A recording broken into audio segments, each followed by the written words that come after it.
தேவஜனம் நம் கூடும் வேளையில் தேவன் வந்து அசைவாடுவார்.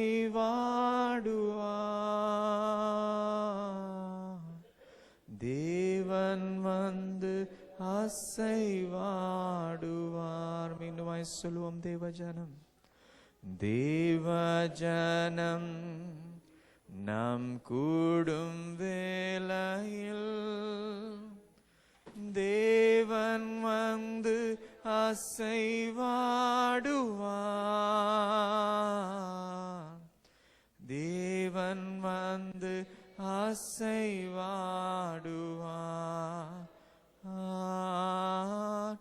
ஹல்லேலூயா, நான்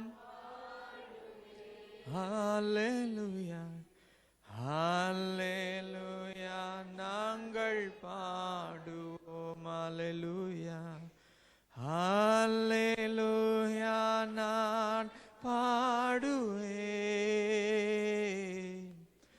ஹல்லேலூயா நாங்கள் பாடுவோம்.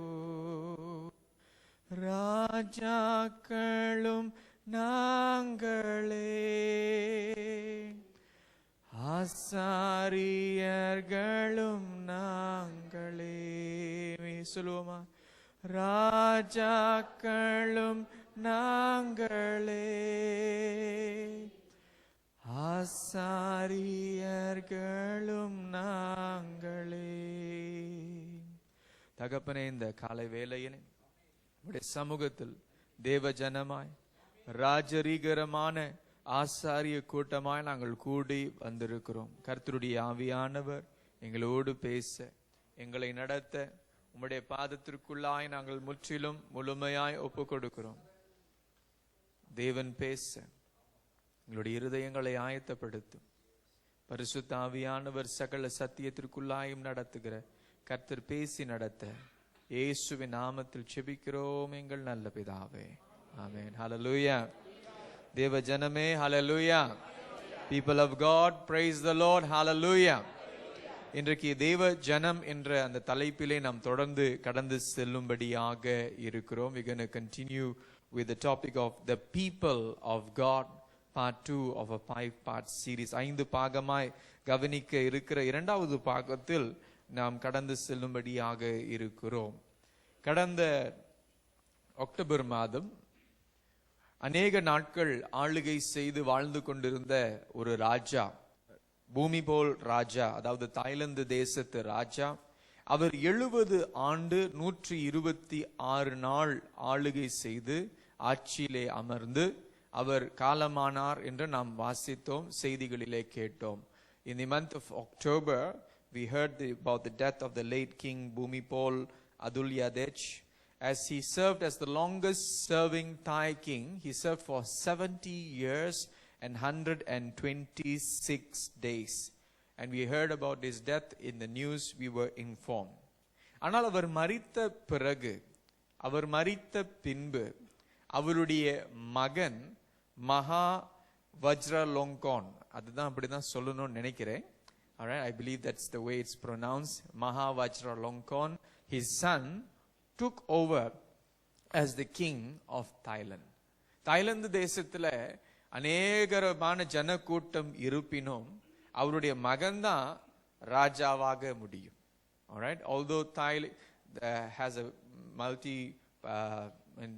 big population, but nevertheless only his son can become king. So this is because in a monarchy, ஒரு ராஜரீகம் பண்ணுகிற சூழ்நிலையிலே அந்த பிறப்பிலே, அந்த ராஜரீக பிறப்பிலே வந்தவர்கள் தான் ராஜாவாக இருக்க முடியும்.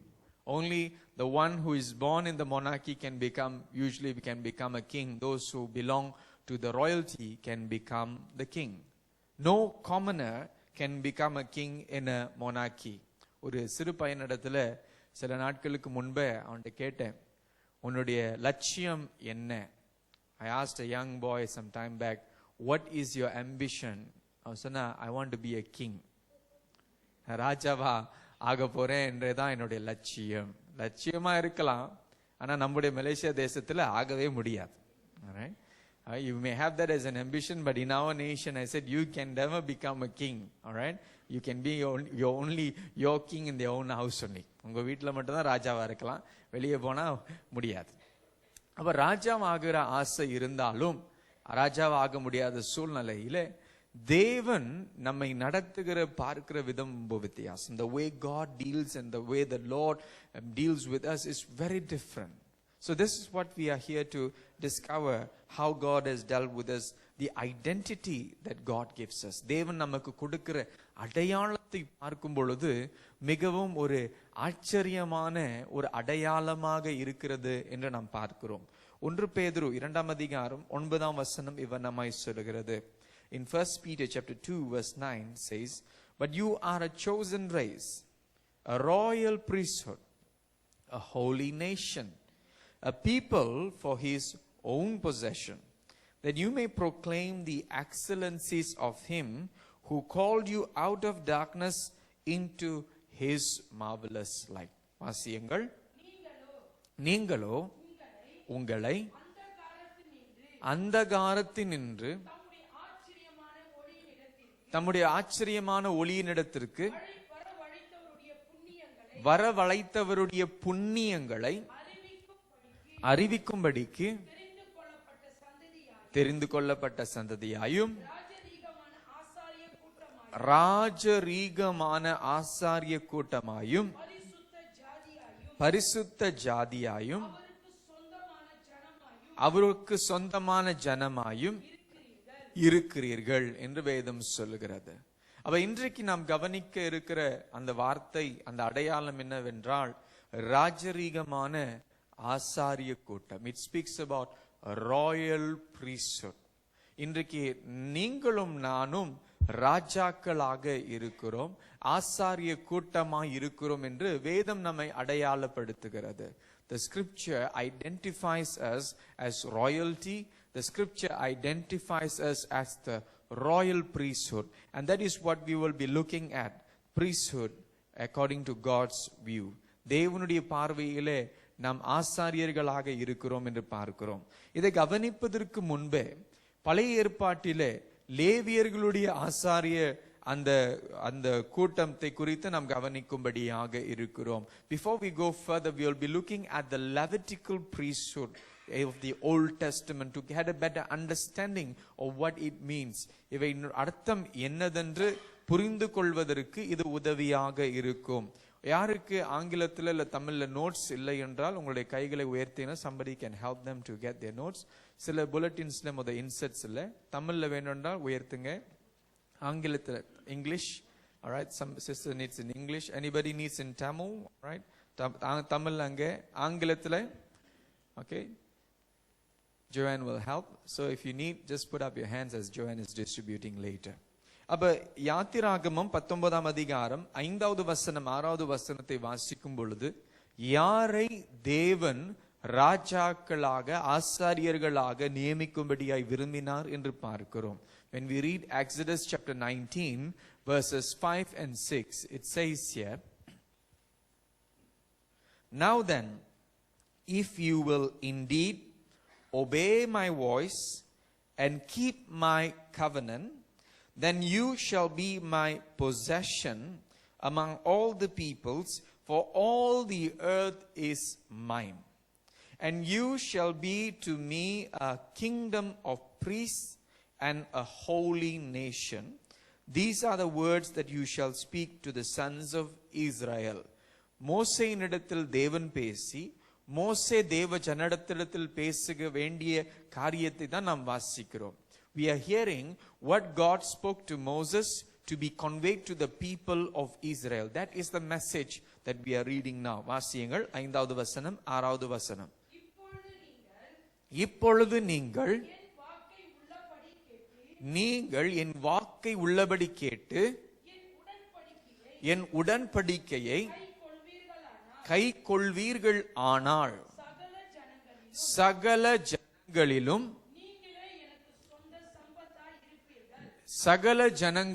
நீங்களே எனக்கு சொந்த சம்பத்தாய் இருப்பீர்கள் என்றும் பூமி எல்லாம் என்னுடையது. நீங்கள் எனக்கு ஆசாரிய ராஜ்யமும் பரிசுத்த ஜாதியுமாய் இருப்பீர்கள் என்று நீ இஸ்ரவேல் புத்திரரோடு என்றால். நன்றிமா. So the Lord, as he set them free from Egypt, எகிப்திலிருந்து அவர்களை கொண்டு வந்த பிறகு, he calls them, you are going to be for me a kingdom of priests. இப்படிப்பட்ட ஒரு ஜனம் தமிழ்ல சொல்லுகிறது ஆசாரிய கூட்டம், ஒரு ராஜ்யமாக இவர்கள் காணப்பட போகிறார்கள். அப்ப உலக ஜனத்திற்கு இவர்கள் தேவனை பிரதிபலிக்க போகிற ஒரு ஜனமா இருக்க போகிறார்கள். They are going to be the people who are going to reflect God to the people all over the world. அந்த நோக்கத்தோடு தான் கர்த்தர் அவர்களை ரட்சித்தார். With that purpose the Lord set them free. So God set this Israel free from Egypt, and they were chosen to be a holy and royal priesthood. ஒரு பரிசுத்த ராஜரிகமான ஒரு ஆசாரிய கூட்டமாய் இவர்கள் நியமிக்கப்படுவதற்கு அவர்கள் ரட்சிக்கப்பட்டார்கள், நியமிக்கப்பட்டார்கள் என்று பார்க்கிறோம். ஆனால் இதை செய்வதற்கு, இதை அடைவதற்கு இரண்டு காரியங்களை கர்த்தர் செய்ய சொன்னார். இரண்டு காரியங்களை அவர்கள் கடைபிடிக்கும்படியே கர்த்தர் சொன்னார். For this to be fulfilled, for God to appoint them to this royal priesthood, they had to do these two important things that we read in the scripture in verse 5 just now. ஐந்தாவது வசனத்தில் வாசித்த காரியங்களை பார்க்கிறோம். முதலாவது, தேவனுடைய சத்தத்திற்கு செவி கொடுக்கணும். They must obey God's voice. இவைகள் செய்வீர்கள் ஆனால், if you will, that means it is conditional. அவர்களுக்கு இந்த காரியத்தை செய்தால்தான் இந்த பாக்கியம் கிடைக்கும் என்று வேதம் சொல்லுகிறது. So first they had to obey God's voice. Second, in relation to that, to keep his covenant. அவருடைய உடன்படிக்கையை கை கொள்ளுகிறவர்களாக அவர்கள் இருக்க வேண்டும். அந்த உடன்படிக்கை என்ன? நான் உன்னை ரட்சித்தேன், நீர் எனக்கு சொந்தம். I set you free, I delivered you, you belong to me. And the covenant, and that covenant that God made with the people, தேவன் அந்த ஜனத்தோடு செய்த உடன்படிக்கை, an agreement, தேவன் செய்த அந்த உடன்படிக்கை, an agreement that God made with them, and God says, I will keep my part of the bargain, I will keep my part of the covenant, I will be your God. நான் உன் தேவனாய் இருப்பேன், என் பகுதியிலே நான் செய்ய வேண்டிய என்னுடைய கடமையை, உடன்படிக்கைக்கு ஏற்ற கடமையை நான் செய்வேன். You keep your part of the covenant. உன்னுடைய பகுதியை, உன் உடன்படிக்கை பொறுப்பை நீ செய்ய வேண்டும் என்று கர்த்தர் சொல்லுகிறார். So this was basic, simple but difficult. Simple but difficult. அது சுலபமாய் காணப்பட்டாலும் அது ஒரு கஷ்டமான ஒரு காரியமாய் காணப்பட்டது என்று வாசிக்கிறோம். ஏனென்றால் இதற்கு பிறகு பார்க்கிறோம், தேவன் இஸ்ரவேல் ஜனம் முழுவதையும் குறிப்பிட்ட வகையில முதல் பேரானவர்களை தெரிந்து கொண்டார் தமக்கென்று நான் வாசிக்கிறோம் வேதத்தில். அதை அதிகமாய் ஆழமாய் கவனிப்பதற்கு நமக்கு நேரம் இல்லை. We find that God not only chose Israel but chose the firstborn of Israel for himself. We have no sufficient time to go into the details of it. But later we find here in Numbers chapter 8 verse 14 and 18, என்னாகமம் 8ஆம் அதிகாரம் 14ஆம் வசனம் 18ஆம் வசனம் வாசிக்கும் பொழுது, முதல் பேரானவரை தெரிந்து கொண்ட ஆண்டவர் ஒரு வித்தியாச குறிப்பிட்ட ஜனக்கூட்டத்தை தெரிந்து கொள்கிறார் என்று பார்க்கிறோம். In Numbers chapter 8 verse 14 says, thus you shall separate the Levites from among the sons of Israel, and the Levites shall be mine. வாசியுங்கள் 14ஆம் வசனம். இப்படி நீ லேவியரை இஸ்ரவேல் புத்திரரிலிருந்து பிரித்தெடுக்க கடவாய். லேவியர் என்னுடையவர்களாயிருப்பார்கள். The Levites will be mine, the scripture says. And verse 18 says, but I have taken the Levites instead of every firstborn among the sons of Israel. வாசியுங்கள். பின்பு லேவியரை இஸ்ரவேல் புத்திரரில் உள்ள முதல் பேர் சகலத்திற்கும் பதிலாக இவர்களை எடுத்துக்கொண்டேன். God chose Israel. God chose the firstborn of Israel, and now to replace them he says, I am choosing the Levites. இஸ்ரவேல் ஜனத்தை தெரிந்து கொண்டார். இஸ்ரவேல் ஜனத்தின் முதல் பேரானவரை தெரிந்து கொண்டார். இஸ்ரவேல் ஜனத்தின் முதல் பேரானவரை தள்ளிவிட்டு லேவியர்களை கர்த்தர் தெரிந்து கொள்ளுகிறார். அவருடைய குறிப்பிட்ட ஊழியத்திற்கு என்று பார்க்கிறோம். He chooses them for a specific purpose, the purpose of Levitical priesthood. Why? ஏன்? இது முக்கியமான ஒரு கேள்வி.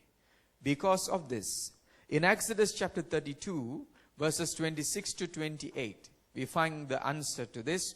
To better understand, read the whole chapter of Exodus 32. யாத்திராகமம் 32ஆம் அதிகாரத்தை வாசிக்கும் பொழுது அவர்கள் அந்த பொன்னினால் செய்யப்பட்ட அந்த கன்றுக்குட்டியை செய்கிற அந்த பகுதியை வாசிக்கிறோம். This is the passage that speaks about the making of the golden calf. தேவன் ரட்சித்தார். மோசே மலையின் மேல் தேவனோடு சம்பாஷித்துக் கொண்டிருக்கிற நேரத்தில், தேவனுடைய கட்டளைகளை அவர் பெற்றுக் கொண்டிருக்கிற நேரத்தில், இந்த ஜனங்கள் மோசேக்காக காத்திருந்து மோசே நம்ம மறந்துட்டாரு, மோசே வரமாட்டார்னு ஒரு தீர்மானம் எடுத்து விட்டார்கள். Moses was up on the mountain communicating, receiving the commandments, the laws from God. And these people who were waiting for Moses thought, Moses has forgotten us, probably he's no more, so let's build our own God. நம்முடைய சொந்த தேவர்களை உருவாக்கி கொள்வோம் என்று சொல்லி இவர்கள் தங்களுக்கு விருப்பமான ஒரு சுரூபத்தை அவர்கள் உருவாக்கி கொண்டார்கள். They made an image of God the way they liked it. பொன்னினால் செய்யப்பட்ட ஒரு கன்றுக்குட்டி அவர்கள் உருவாக்கி அதை ஆராதிக்க, அதை வணங்க ஆரம்பிக்கிறார்கள். They make an image of a golden calf and they start to worship and pray towards it. And this was happening. God noticed it. தேவன் அதை கவனித்தார், தேவன் அதை பார்த்தார் என்று பார்க்கிறோம். அவை இதை பார்த்தது மாத்திரமே அல்ல, மோசேயினிடத்துல தம்முடைய கோப ஆக்கினை இறங்கி வரப்போகிறது என்று அவரை எச்சரித்து அனுப்புகிறார். God commands and warns Moses that his wrath is going to come upon his people. Moses quickly comes down. மோசே சீக்கிரமாய் அங்கே கடந்து வருகிறார் என்று பார்க்கிறோம். அதைத்தான் வாசிக்கிற அந்த பகுதி. அவர் கடந்து வந்த உடனே, when he comes down, and this is what says, he says, Moses stood in the gate of the camp and said, whoever is for the Lord, come to me. வாசியுங்கள் அந்த முதல் பகுதி மாத்திரம்.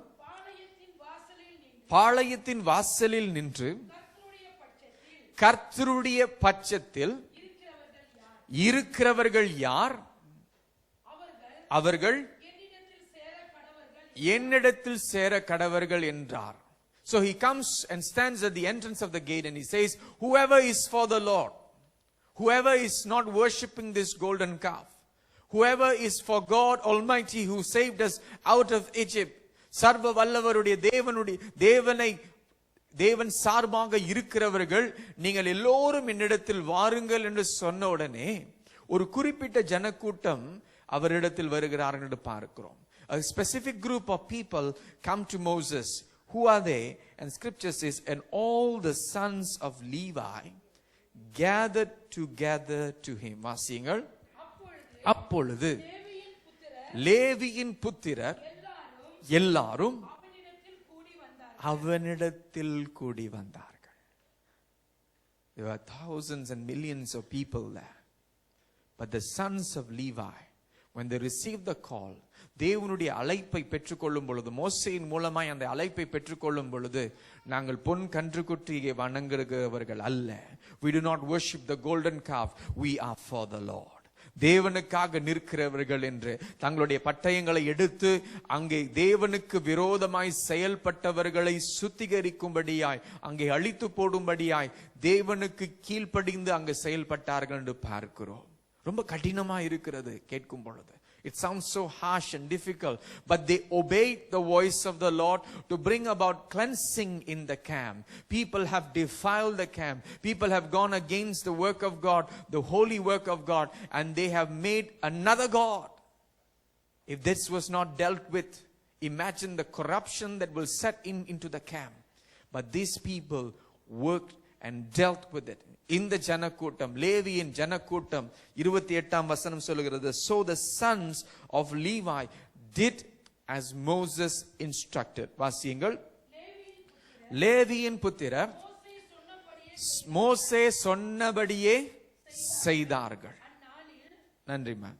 மோசே சொன்னபடியே செய்ததினாலே இவர்கள் தேவனுக்கு கீழ்ப்படிந்தவர்களாய், தேவனோடு செய்த உடன்படிக்கையை கைக்கொள்ளுகிறவர்களாய் காணப்பட்டார்கள்.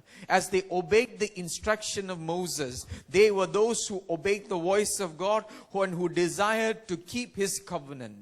And because of this, because they were found faithful in the time of important need, ஒரு குறிப்பிட்ட முக்கிய நேரத்தில் இவர்கள் உண்மை உள்ளவர்கள் என்று காணப்பட்டபடியினால் அவர்கள் தெரிந்து கொள்ளப்பட்டார்கள். பேசுகிறவர்கள், சொல்லுகிறவர்கள் அதிகம். அதிகமான காரியங்களை, அதிகமான தியாகங்களை நான் செய்வேன், செஞ்சிருவேன், நான் நிச்சயமா செய்வேன் என்று சொல்லுகிறவர்கள் அதிகம். ஆனால் தேவனுக்கு தேடுகிறவர்கள் எப்படிப்பட்டவர்கள் என்றால் அவருக்கு கீழ்ப்படுகிறவர்கள். There are many of us who make promises, who make commitments, who make covenants and covenants after covenant. New Year வரப்போகுது, நியூ இயர்ல இன்னொரு புதிய உடன்படிக்கையை செய்வோம். Alright, the new year is coming, and during new year we will make a new covenant. We will make our new year resolution. God, this year I am going to do this for you. But what we have to ask is, have we done what he asked us to do? உடன்படிக்கை செய்வதற்கு முன்பே, நம்முடைய புதிய வருஷ பொருத்தனை செய்வதற்கு முன்பே, இதற்கு முன்னே செய்த பொருத்தனை நிறைவேற்றணுமா? Did we do? Did we fulfill? Did we obey? Or did we not? But God desires obedience, because obedience is better than sacrifice. கீழ்ப்படிதல், நம்முடைய பலிகளை பார்க்கிலும் கீழ்ப்படிதல் மேலானது என்று 1 சாமுவேல் 15:22 வாசிக்கிறோம். So God looks into our hearts, into our minds, into our lives and says, does my child obey me? என்னுடைய குழந்தை எனக்கு கீழ்ப்படிகிறதா? நான் சொல்லுகிற காரியங்களை செய்கிறதா? என்றால் தேவன் நமக்கு செய்த எல்லாவற்றுக்காக நாம் அவருக்கு கொடுக்கிற பரிசு கீழ்ப்படிதல். In despite all that God has done for us, every single thing, the rightful response that he expects from each one of us is what we call obedience. Obedience is our gift to God. ஆண்டவரே, நீர் எனக்கு செய்தவைகளுக்காக நான் உமக்கு கொடுக்கிற சரியான ஈவு கீழ்ப்படிதல். So the royal priesthood of the Old Testament, the Levitical priesthood, they were such blessed people. அவர்கள் விசேஷித்த ஆசீர்வாதமான ஒரு ஜனமாய் இருந்தார்கள். They had land that was allocated by God to them. They had providences that were flowing into them. அவர்களுக்கு வேண்டிய நிலமும் அவர்களுக்கு வேண்டிய ஆசீர்வாதங்களும் கர்த்தர் அவர்களுக்கு நியமித்து வைத்திருந்தார். கீழ்ப்படிந்த ஜனமாய் அவர்கள் காணப்பட்டபடியினால், because they were people who were obedient to the covenant, they gave God the first importance. தேவனுக்கு முதல் இடம் கொடுத்தவர்களாய் காணப்பட்டார்கள். அப்ப புதிய ஏற்பாட்டில் வரும் பொழுது இந்த ராஜரிகமான ஆசாரிய கூட்டம், இந்த வித்தியாசமான ஆசாரிய கூட்டம் யார் என்று பார்க்கும் பொழுது நீங்களும் நானும் தான். Who are this new royal priesthood? It is you and me. In Revelation chapter 1 verses 5 and 6, வெளிப்படுத்தின விசேஷம் 1ஆம் அதிகாரம் 5வது வசனம் 6வது வசனத்தை வாசிக்கும் பொழுது இவனமாய் சொல்லுகிறது, to him who loves us and released us from our sins by his blood. 5வது வசனம் கடைசி பகுதி வாசியுங்கள்.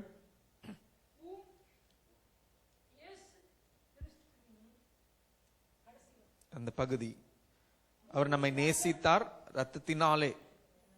வாசியுங்கள். தமது ரத்தத்தினாலே. எத்தனாவது வசனமைய?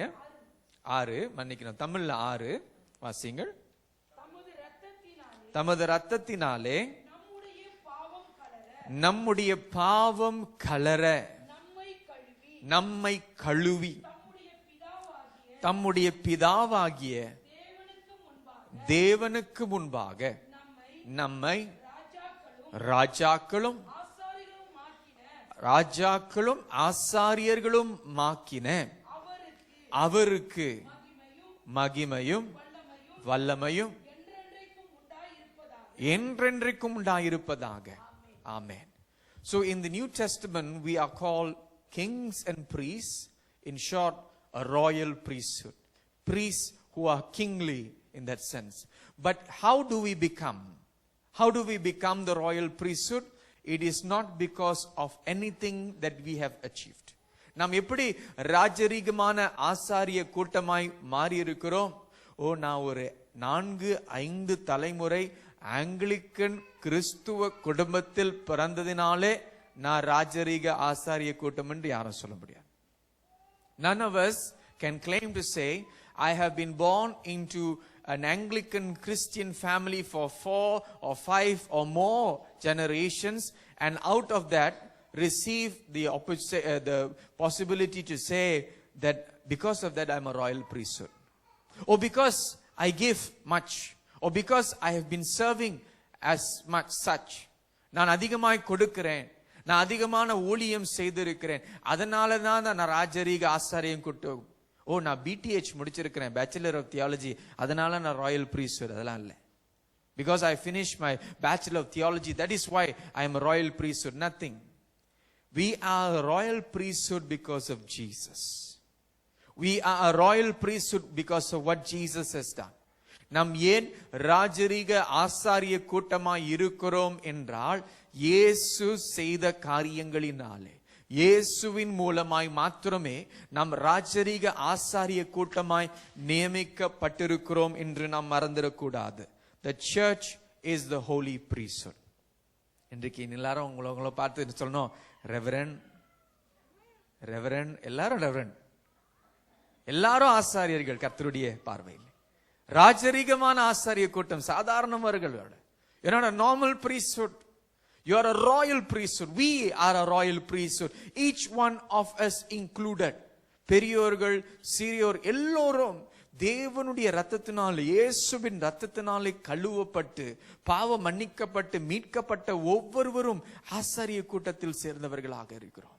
We belong to the priesthood of all believers, as we will understand. But the problem is, like I think what this cartoon explains very well. So the pastor comes forward and he wants to start preaching, and he says, today's message is entitled The Priesthood of All Believers. Ironically, I will be doing all the talking.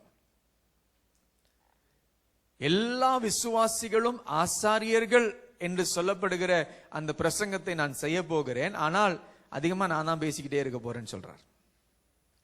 அதுதான் இன்றைக்கு நடந்து கொண்டிருக்கிறது. Anglican திருச்சபையிலே குறிப்பிட்ட வகையிலே ஆசாரியர்கள், அதாவது பாதிரிமார்களை சார்ந்திருக்கிற சபைகள் அதிகம். நம்ம சபை கொஞ்சம் முன்னேற்றம் இருந்திருக்கிறோம். பாஸ்டர் தான் எல்லாமே அப்படின்னு அல்ல, அது வளர்ச்சி. We see many Anglican churches that are so clergy priest centered, and this is a challenge. But thank God we have moved on from that. We have grown, because that is a function, that is a role that me as a pastor I play. நான் ஒரு போதகராக என்னுடைய பொறுப்பை, என்னுடைய ஊழியத்தை செய்கிறேன். But not that means that only clergy must do, all people laity cannot do. அப்படியா? அப்ப சாதாரண ஜனங்கள் எதுவும் செய்யக்கூடாதா? ஆனா வேதம் சொல்கிறது, நீங்களும் நானும் ராஜரீகமான ஆசாரிய கூட்டத்தில் சேர்ந்தவர்களாக இருக்கிறோம். எல்லோருக்கும் தேவனுடைய ஊழிய அழைப்பு இருக்கிறது. எல்லோருக்கும் தேவனுடைய ஊழியத்தில் பங்கு இருக்கிறது. All of us have a call to God's ministry. All of us has a role and a ministry to do and play in the kingdom of God. All of us are important. ஒவ்வொருவரும் முக்கியமாக இருக்கிறோம். என்றால் 1 பேதுரு 2:9 வாசித்தோம். 5வது வசனத்திற்கு முன்பே, அந்த சில வசனங்களுக்கு முன்பே இருக்கிற 5வது வசனத்தை வாசித்தோம் என்றால் இவனமாய் பேசுகிறது. We read verse 9 just now, but if you just were to go slightly further back to verse 5, you will find that it says, you are being built up as a spiritual house for a holy priesthood. Mind you, this does not speak only about pastors, about bishops, about archdeacons. Oh, no, nothing about that. It's not speaking about the ordained. It's speaking about Christians. It's speaking about, in particular, persecuted Christians, those who are living for Jesus, those who are suffering for His name. அவருக்காக துன்பப்படுகிற பாடு அனுபவிக்கிற விசுவாசிகளுக்கு என்று பேசப்படுகிற அந்த காரியத்தை நாம் கவனிக்கிறோம். And he says, you are being built up as a spiritual house for a holy priesthood. வாசியுங்கள். ஜீவனுள்ள கற்களை போல ஆவிக்கேற்ற மாளிகையாயும் இயேசு கிறிஸ்துவின் மூலமாய் தேவனுக்கு பிரியமான ஆவிக்கேற்ற பலிகளை செலுத்தும்படிக்கு பரிசுத்த ஆசாரிய கூட்டமாயும் கட்டப்பட்டு வருகிறீர்கள். It says work in progress. You are being built up. சில சூழ்நிலைகளிலே சபையிலோ இல்ல ஐக்கியத்தில் நாம் பார்க்கிற பலவீனங்களை பார்த்து சோர்ந்து போய்விடுவோம். என்னங்க சர்ச் இது அப்படின்னு சொல்லிடுவோம், இல்ல யோசித்து விடுவோம். Sometimes when we look at the condition of our church, of our fellowships, we see the weaknesses and we get frustrated. Say, God, what kind of church is this? But one thing we can take assurance is God is at work in building his church. God is at work in building his people. தேவன் தம்முடைய சபையை கட்டுவதற்கு, தம்முடைய ஜனத்தை கட்டுவதற்கு செயல்பட்டு கொண்டு தான் இருக்கிறார். ஹல்லேலூயா. அவர் கைவிடுவதில்லை, அவர் விட்டு விலகி போவதே இல்லை. He does not abandon us, but rather he intervenes and he deals and he deals and he deals. அவர் அங்கே வந்து அவர் செயல்பட்டு கொண்டேதான் இருக்கிறார் என்று பார்க்கிறோம். இன்றைக்கு விசுவாசிகளை கர்த்தர் கட்டி கொண்டிருக்கிறார், சபையை கர்த்தர் கட்டி எழுப்பி கொண்டிருக்கிறார். ஒவ்வொருவருக்கும் கிடைத்த அழைப்பை நாம் அறிந்து கொள்ள வேண்டும். We must understand our call, we must understand our purpose. We are a royal priesthood. நாம் ஒரு ராஜரிகமான ஒரு ஆசாரிய கூட்டம் என்று மறந்துவிடவே கூடாது. Says here in this statement, the largest force the church has to accomplish its mission is the priesthood of all believers. சபையானது தமக்கு கொடுக்கப்பட்ட தேவ நோக்கத்தை நிறைவேற்றுவதற்கு விசுவாசிகள் ஒவ்வொருவரும் இந்த ஆசாரிய கூட்டமாய் இருக்கிறார்கள் என்ற அறிவது மிகவும் அவசியம் என்று பார்க்கிறோம். So we must understand that we belong to the priesthood, God's priesthood, holy priesthood, Royal priesthood. நாம் தேவனுடைய ஆசாரிய கூட்டம், பரிசுத்த ஆசாரிய கூட்டம், ராஜரிகமான ஒரு ஆசாரிய கூட்டமா இருக்கிறோம் என்றதை நாம் மறந்துடக்கூடாது. ஆனா இந்த ஆசாரிய கூட்டத்திற்கு தலைவர் யார்? ஒருவர் மாத்திரமே, இயேசு. There's only one high priest, only one high priest. The supreme high priest for all this is Jesus Christ. Not the priest, not the bishop, not the pope. It is only Jesus. இங்க இருக்கிற ஊழியக்காரர்கள் அல்ல, நமக்கு bishop ஆனவர்கள் அல்ல, Pope ஆண்டவர் கூட அல்ல. இயேசு கிறிஸ்து ஒருவரே ஆண்டவர், அவரே மெய்யான பிரதான ஆசாரியராக இருக்கிறார் என்று வாசிக்கிறோம். எபிரேயர் 4:14 வாசிக்கும் பொழுது, in Hebrews chapter 4 verse 14, it says, therefore, since we have a great high priest. Because why is he great? He has passed through the heavens, Jesus, the Son of God. Let us hold fast our confession. வாசியுங்கள். வானங்களின் வழியாய் பரலோகத்திற்கு போன தேவகுமாரனாகிய இயேசு என்னும் மகா பிரதான ஆசாரியர் நமக்கு இருக்கிறபடியினால். நன்றிமா. அப்ப நமக்கு ஒருவர் மாத்திரமே பிரதான ஆசாரியர். இந்த ஆசாரிய கூட்டத்திற்கு பிரதான ஆசாரியர் இயேசு, அவர்தான் மாதிரி. There is only one high priest for this royal priesthood of all believers, Jesus, the model, the example that we are to follow, the one we are to hear and obey. அவருக்கு மாத்திரமே அவருக்கு செவி கொடுத்து அவருக்கு கீழ்ப்படிய வேண்டியவர்களாக இருக்கிறோம். அவர் லேவியர்களுடைய கூட்டத்தில் சார்ந்த ஆசாரியர் அல்ல, மெல்கிசேதேக்குடைய கூட்டத்தின் சார்ந்த ஆசாரியராய் அவர் காணப்படுகிறார். He does not belong to the Levitical order, but he belongs to the Melchizedek order. You read that in Genesis chapter 14 verse 18 to 20. ஆதியாகமம் 14 அதிகாரம் 18 நீங்கள் வீட்டிலே போய் வாசித்துக் கொள்ளலாம். ஆனால் இன்றைக்கு கவனிக்க வேண்டிய முக்கிய ஒரு காரியம், இயேசு கிறிஸ்து தான் நமக்கு பிரதான ஆசாரியர். Jesus Christ is our high priest. We look to him. We look to him for the greatest example, the best example. When people fail us, ஜனங்கள் அவர்களை பார்த்து கவனித்து சோர்ந்து போகும் பொழுது, ஊழியக்காரர்களை பார்த்து கூட நம்ம சோர்ந்து போகலாம். We can become disappointed by seeing men of God, pastors, servants of God. But nevertheless, when we look to Jesus, we will never be disappointed. இயேசுவை பார்க்கும் பொழுது நாம் சோர்ந்து போவதே இல்லை. Fix our eyes on Jesus. இயேசுவின் மேல் நம்முடைய கண்களை பதிய வைப்போம். அப்ப இந்த ஆசாரிய கூட்டம் என்ன செய்ய வேண்டும்? ஆசாரிய கூட்டம் என்று சொல்லி அதில் பெருமை பாராட்டி உட்கார்ந்து கொண்டிருக்கிறதில்ல.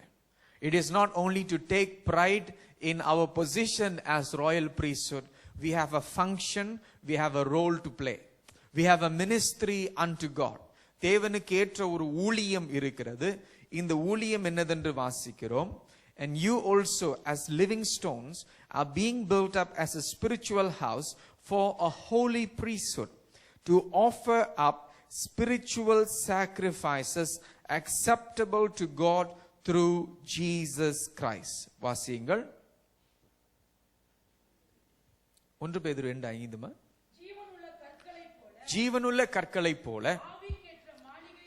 ஆவிக்கேற்ற மாளிகையாகவும் இயேசு கிறிஸ்துவின் மூலமாய் தேவனுக்கு பிரியமான ஆவிக்கேற்ற பலிகளை செலுத்தும்படிக்கு பரிசுத்த ஆசாரிய கூட்டமாயும் கட்டப்பட்டு வருகிறீர்கள். அப்ப தேவன் நமக்கு கொடுக்கிற இந்த பொறுப்பு என்னவென்றால், ஆசாரிய கூட்டம் ஆவிக்குரிய பலிகளை செலுத்துகிறவர்களாக நாம் இருக்க வேண்டும், மாற வேண்டும். We must be people who are offering spiritual sacrifices unto God. இது ரோமர் 12:1 வாசிக்கிறோம். Alright, ரோமர் 12:1 அதை வாசிக்கலாம். We can read that in Romans chapter 12 verse 1, to offer spiritual sacrifices. But the criteria of that sacrifice is it must be acceptable to God. அது இந்த பலிகளை செலுத்தும் பொழுது அதனுடைய முக்கிய பகுதி காரியம் என்னவென்றால், அது தேவனுக்கு ஏற்றதா இருக்க வேண்டும். இன்றைக்கு நாம் கொடுக்கிறதை சந்தோஷமாய் கொடுக்கிறோமோ இல்ல கவலையாய் கொடுக்கிறோமோன்னு கர்த்தருக்கு தெரியும், உங்களுக்கு தெரியும். When we give, when we offer, when we sacrifice, our attitude in that giving, whether we give it joyfully or we go back sad. முதல் வாரம் காணிக்கை கொடுத்த பிறகு சில பேர் ரொம்ப கவலையா இருப்பாங்க, எதனாலும் தெரியல, தசம பாகம் போயிருச்சேன்னு கொடுத்தா. Some of us, sometimes when we give our offering, we see some sad faces. சந்தோஷமா வருவாங்க, போகும்போது கவலையா போவாங்க, போச்சே. And when I go back sad, I don't know whether that's because of that or what. But what is our attitude? But in our giving, we must always evaluate and say, God, is this acceptable to you? நாம் கொடுக்கும் பொழுது, நம் பாடல் பாடும் பொழுது நல்லா பாடனா கேட்கிறோம், அங்க பார்த்து கேட்கணும், ஆண்டவரே உமக்கு பிரியமா இருந்துச்சா? When we sing well, we may ask our friends and say, did I sing well today? You may want to be encouraged with that. But in our prayer, do we go back to God and say, God, were you pleased with this song? Were you pleased with the sermon? Were you pleased with the way I served today? இன்றைக்கு நான் உமக்கு ஊழியம் செய்த விதத்திலே, நான் பிரசங்கம் பண்ண விதத்திலே, நான் பாடின விதத்தில் உமக்கு பிரியமாயிருந்ததா? ஏனென்றால் தேவனுக்கு பிரியமானதையும் நாம் கொடுக்க வேண்டியவர்களாக இருக்கிறோம். காயேன், ஆபேல் இருவரும் கொடுத்தார்கள். Cain and Abel, both of them offered, both of them gave, both of them sacrificed. One was accepted. ஒருவன் அவனுடைய பலிகள் ஏற்றுக்கொள்ளப்பட்டது என்று பார்க்கிறோம், இன்னொருவன் அவனுடைய பலிகள் ஏற்றுக்கொள்ளப்படவில்லை என்று பார்க்கிறோம். So we find one accepted, one rejected. Why, we may ask. ஏன் என்று பார்க்கும் பொழுது எபிரேயர் 11:4 வாசிக்கிறோம். In Hebrews chapter 11 verse 4 it says, by faith Abel offered to God a more acceptable sacrifice than Cain, through which he was commended as righteous, God commending him by accepting his gifts. And through his faith, though he died, he still speaks. தேவன் ஏற்றுக்கொண்டார், எதினால் ஏற்றுக்கொண்டார் என்றும் வாசிக்கிறோம். God accepted his gift, but we are also told that why did God accept his gift? வாசியுங்கள். விசுவாசத்தினாலே ஆபேல் காயேனுடைய பலியிலும் மேன்மையான பலியை தேவனுக்கு செலுத்தினார். அதனாலே அவன் நீதிமான் என்று சாட்சி பெற்றான். அவனுடைய காணிக்கைகளை குறித்து தேவனே சாட்சி கொடுத்தார்.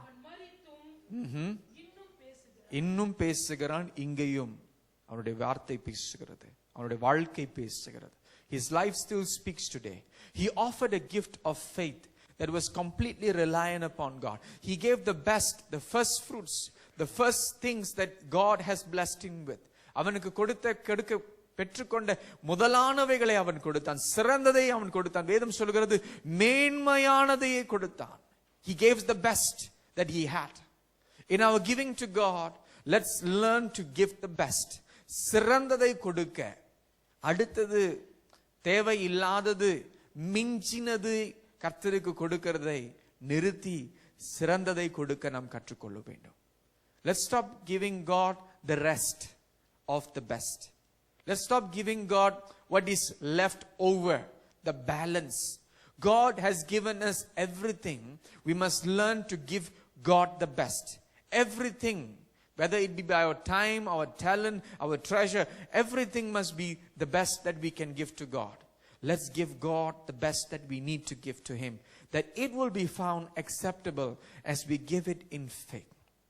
விசுவாசத்திலே சந்தோஷமாய் மகிழ்ச்சியாய் அவருக்கு கொடுக்கும் பொழுது அவர் பெற்றுக்கொள்ளுகிற அந்த காரியம் அவருக்கு உகந்ததாய், அவருக்கு பிரியமானதாய் இருக்க, அப்படி செயல்படுகிற ஆவிக்குரிய பலிகளை செலுத்துகிற ராஜரீகமான ஆசாரிய கூட்டமாய் இருக்க வேண்டும். We must become royal priesthood that offer the gifts, that spiritual sacrifices that are completely acceptable to God, completely pleasing God in every step of the way.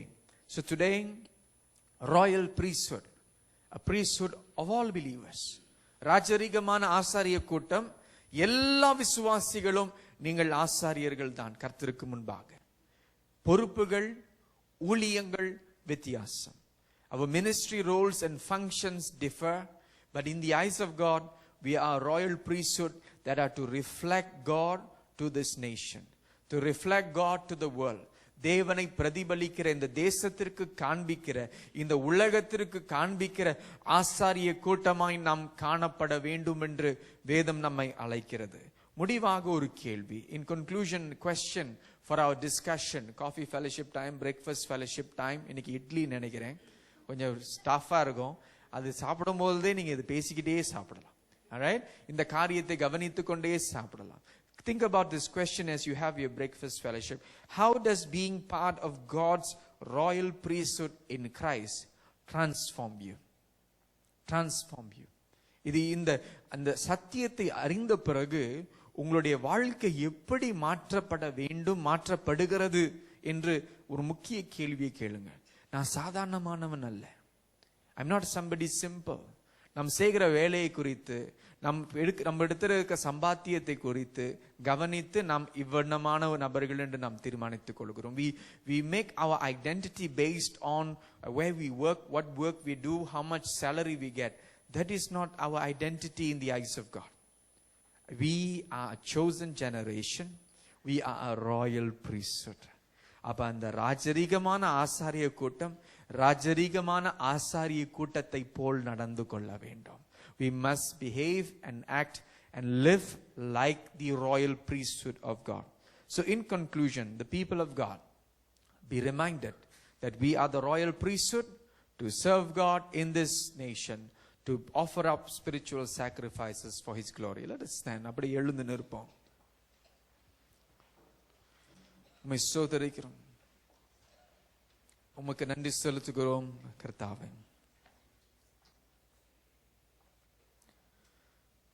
நாங்கள் சாதாரணமானவர்கள் அல்ல, நாங்கள் வித்தியாசமானவர்கள், விசேஷித்தமானவர்கள் என்று சொல்கிறோம்.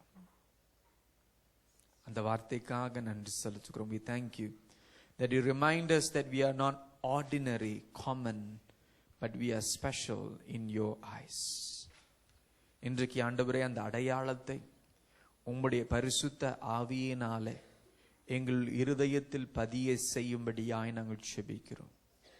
இந்த அடையாளம் மாத்திரமே அல்ல, உமக்கு கீழ்ப்படிந்து உம்முடைய உடன்படிக்கையை கை கொள்ளுகிறவர்களாக நாங்கள் இருக்க கிருபை செய்வீர் என்று செபிக்கிறோம். We pray, Lord, that you will not only give us the grace to obey, but to keep the covenant, to keep your covenant, the covenant that you have made with us through Jesus.